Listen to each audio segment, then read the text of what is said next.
So, Nick, I got your text this with the neat pictures of you and Cassius at Forest Hills, and it brought to mind a tennis story that was related and linked to you and Forest Hills for me. But when I know exactly what you're going through with Cassius, because I did played competitive tennis, as you know. I think I was 11 when I just kept thumping my tennis ball on the backboard at Loose Park in Kansas City with a racket that had been given to me by my dad's friend who had a broken string in it. Somebody eventually invited me out on the tennis court, and I didn't know the rules of the game, and a few weeks later they had what's called the Kansas City Open tennis tournament, where everybody came from the country clubs and everyone else, and the entrance fee was $7, and my mom entered me, and I won the 12 and under category, and then she entered me in the 14 and under category, and I won that too. And then she entered me in the 16 and under category, and that about broke the bank because that's all the money she had, and I won that one as well. So I knew I had a knack for it. But during high school, Cassius might be familiar with this. I traveled the Missouri Valley tennis circuit, went to Tulsa, Omaha, St. Joe, Missouri, Springfield, Missouri, and played the circuit. Actually was a much better doubles player, me and my doubles partner, Charlie Benson. But Charlie was a kind of a brawler type, tough, a little overweight, had just a smoking, devastatingly hard forehand. So we'd go from tournament to tournament, and we were competing in St. Louis in the circuit. I was nationally ranked, so was Charlie. I didn't have much money, so a lot of times when I was out in the tournaments, I had duct tape on my shoes, or some tape, because I'd go through tennis shoes, as you know, every week basically, and we couldn't afford to buy new ones. Sometimes I would be playing with broken strings, and we relied on the generosity of others to sometimes get rides to places, or to sleep in someone's hotel room with them. So it was kind of a beg, borrow, and steal approach to getting through everything. But we were made our way to the finals to this St. Louis tournament. We were playing in a stadium court, me and Charlie, and the top seeded doubles team was this tall kid named John McCurdy and this young short kid named Ken Flack. Ken Flack was obviously a well-to-do. He had a trailer. He had 4 or 5 Yonex tennis rackets that he would cart around. He had a coach. He was on a different level. So we didn't much care for Ken Flack. But we were in the stadium court at night, and there were a lot of people watching the match, and Charlie and I found ourselves getting smoked the first set pretty badly. It was 6-1, 6-2, something like that. And we knew that we were on a sinking ship. Well, Charlie smashed one of his forehands into the net and yelled at himself and called himself Fatty. Come on, Fatty. Come on, Fatty, hit it, Fatty. And Ken Flack said under his breath, something like, yeah, you fat shit, or something like that. And Charlie was not one to suffer anything like that. So when he heard Flack say that under his breath, he immediately launched to the net and shouted at him and said he was going to come over and kick the shit out of him.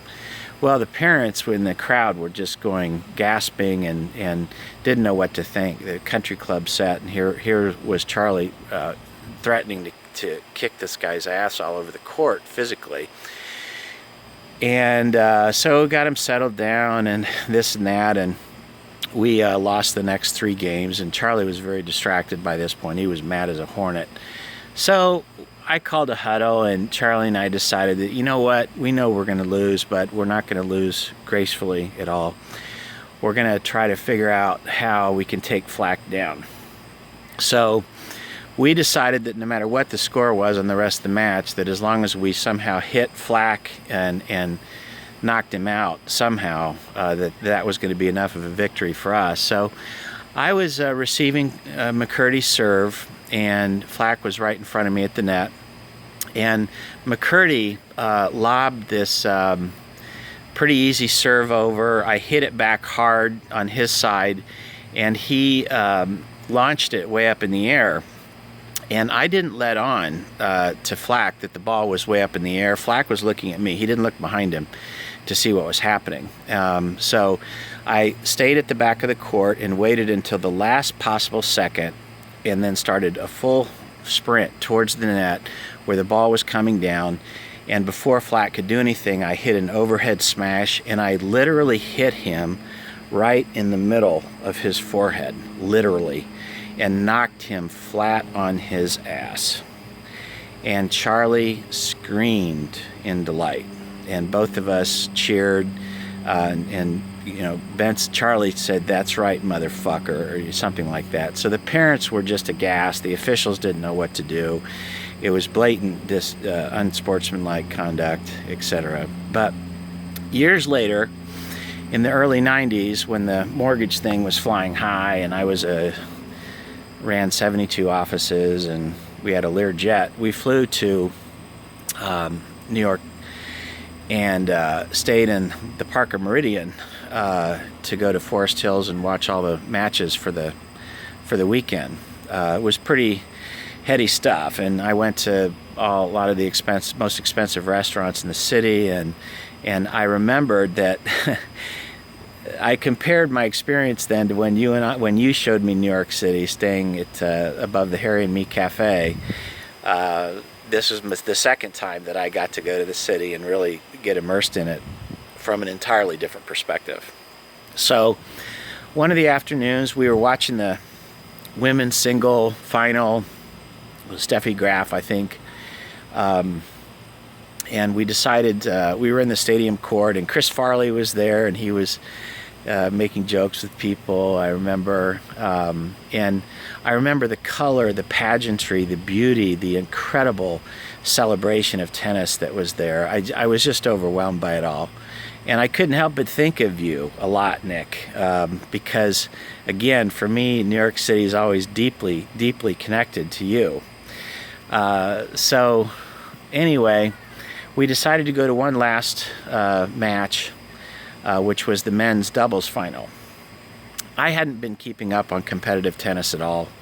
I had stopped following all that stuff. So we walked out there, and we were sitting in the stands, and they introduced the players. And when they introduced the U.S. doubles team, lo and behold, they introduced Ken Flack. So I did not know that Ken Flack had become the United States doubles champion. I didn't know that he had won the U.S. Open 3 or 4 times. I didn't know that he had won Wimbledon. I had no idea that Flack had gone on to become the stellar success that he was. And I didn't know how to explain to my my business associate what I was actually looking at here. It was a little bit too hard for them to understand. But it was really something to watch Ken Flack in your New York City at Forest Hills many years later, after I didn't have 2 nickels to rub together in my pocket for such a long time, and to be watching it all from a completely different vantage point. I thought about trying to yell and get his attention and say, "You remember John McCurdy and Charlie Benson in Kansas City, and remember you remember?" But there were too many people around, and I don't know if he would have appreciated that story anyway. But anyway, I was thinking of you when you shared all that. I'm so happy for you and for Cassius and your wife to be able to participate in something so important. You know, it teaches so much about character. Not that it taught me anything, but it teaches a lot about character and competition, and finding what you need in yourself to get through adversity and to stay in the ring.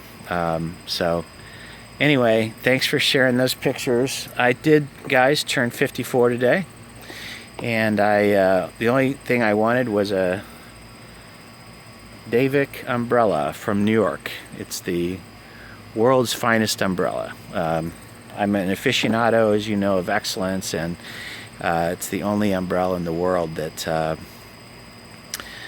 can survive any windstorm. So anyway, I love you. I can't go on the November 19th, guys. I have a surgery coming up on my right foot, November 18th. Let me give you a close-up of it.